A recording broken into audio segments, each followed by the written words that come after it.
सबसे पहले हम बात करेंगे कि जो ईटीएफ के नंबर आए हैं गोल्ड ईटीएफ के, वो नंबर क्या हैं और उसका क्या इम्पैक्ट होगा, इसी की हम बात करेंगे। हमारे साथ चिराग मेहता साहब हैं। चिराग जी, बहुत स्वागत है आपका। अभी जो नंबर आए हैं उसमें गोल्ड और सिल्वर दोनों ईटीएफ में बड़ा ज़बरदस्त इन्वेस्टमेंट हुआ है सर, इसके पीछे की वजह आप क्या देख रहे हैं? जी नितिन जी, इसमें देखिए तो एक ट्रेंड काफी उभर के आ रहा है। पोर्टफोलियोज में गोल्ड का एलोकेशन कम है और इन्वेस्टर्स जैसे अपॉर्चुनिटी मिल रही है, जैसे हम देख रहे हैं कि अभी कंसोलिडेशन चल रहा है गोल्ड सिल्वर में, तो आई थिंक वहां पे पोर्टफोलियो एलोकेशन बढ़ा रहे हैं।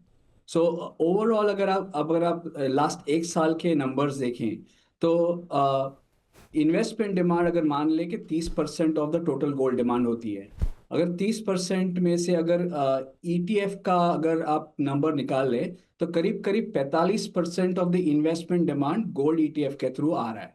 सो आई थिंक एक क्लियर डायरेक्शन है कि यहाँ पे जो एलो पोर्टफोलियोज में गोल्ड का रोल, जैसे गोल्ड में हमने तेजी आते हुए देखी है जब भी इक्विटी मार्केट्स अच्छा नहीं कर रहे थे। सो एक गोल्ड का एलोकेशन उभर के आया है कि पोर्टफोलियो में गोल्ड का एलोकेशन होना चाहिए, 10% 15% जो भी है उसके हिसाब से एलोकेशन होना चाहिए। मगर पोर्टफोलियोज में एलोकेशन बहुत कम है। लोगों के पास ज्वेलरी के फॉर्म में गोल्ड है मगर एलोकेशन के तौर पे नहीं है। इस वजह से हम क्लियर ट्रेंड देख रहे हैं कि पोर्टफोलियो में गोल्ड एलोकेशन हो रहा है और वो सिस्टमैटिकली हो रहा है।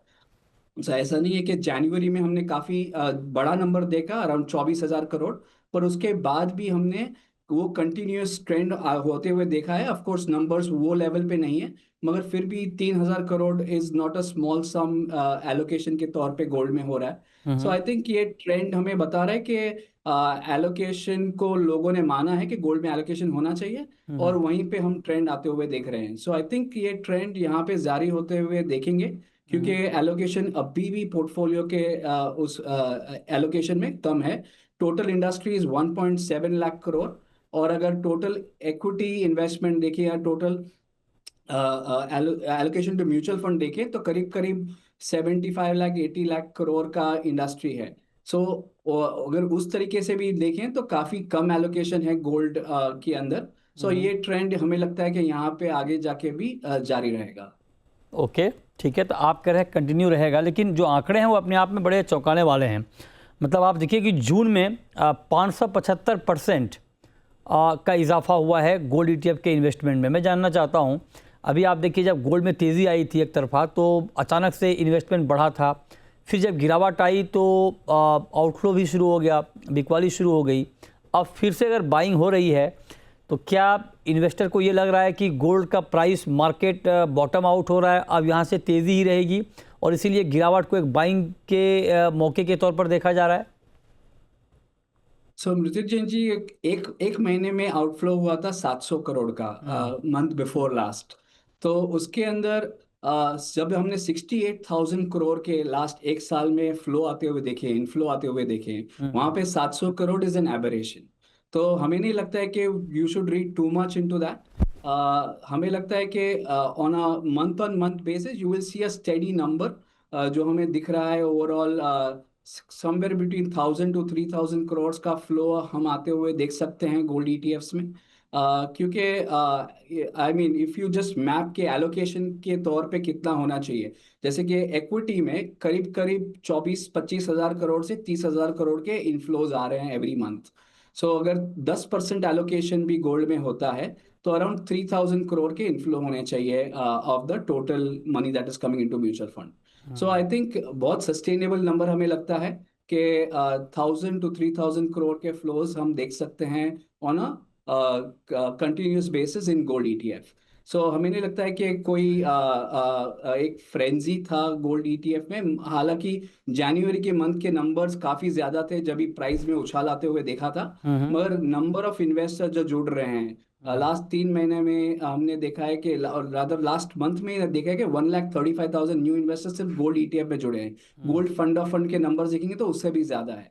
सो ओवरऑल एक एलोकेशन की तरफ हम देख रहे हैं और ये फ्लोज हमें लगता है कि काफी सस्टेनेबल है, जबकि इन्वेस्टर्स ने मान लिया है कि गोल्ड का महत्व गोल्ड पोर्टफोलियोज में क्या है और उस वजह से एलोकेशन हो रहा है, ना ही कि प्राइस चेजिंग हो रहा है। क्योंकि अभी भी कंसोलिडेशन तौर पे भी हमने रोबस्ट नंबर्स आते हुए देखे हैं 3,000 करोड़ के over the last month.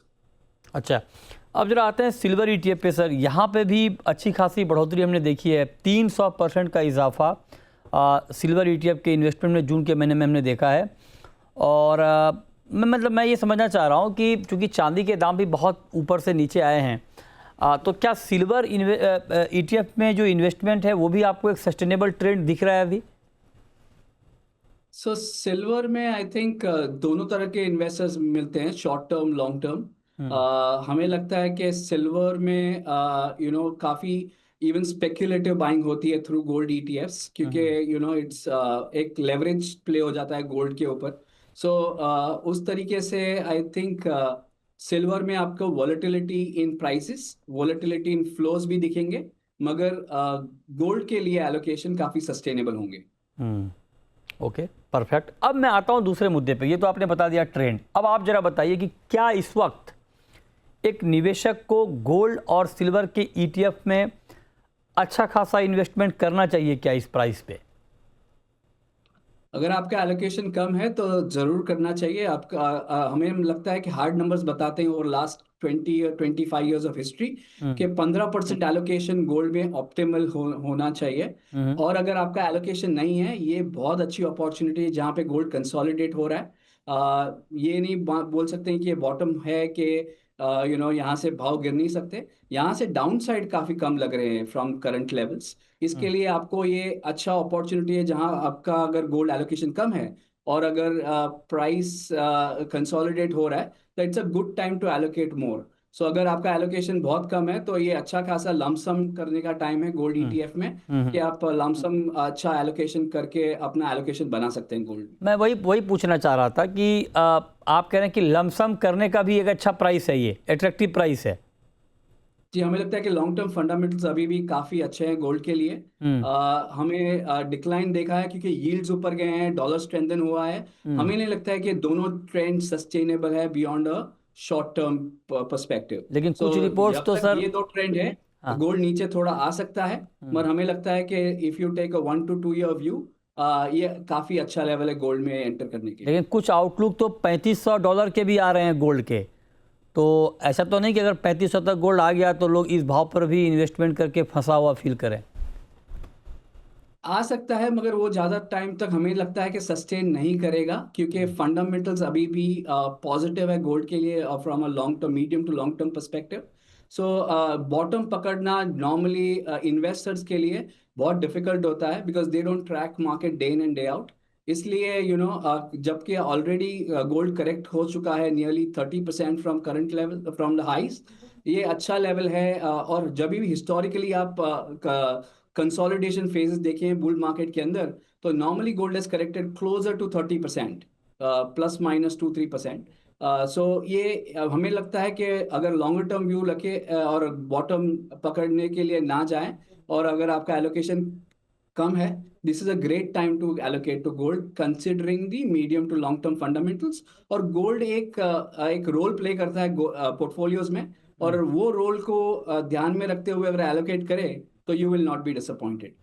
Okay, आपका क्या व्यू है सर अभी गोल्ड सिल्वर के प्राइस पर? क्या आपको लगता है कि आने वाले वक्त में एक बड़ी तेज़ी आएगी, और अगर हाँ तो उसके पीछे की वजह क्या होगी?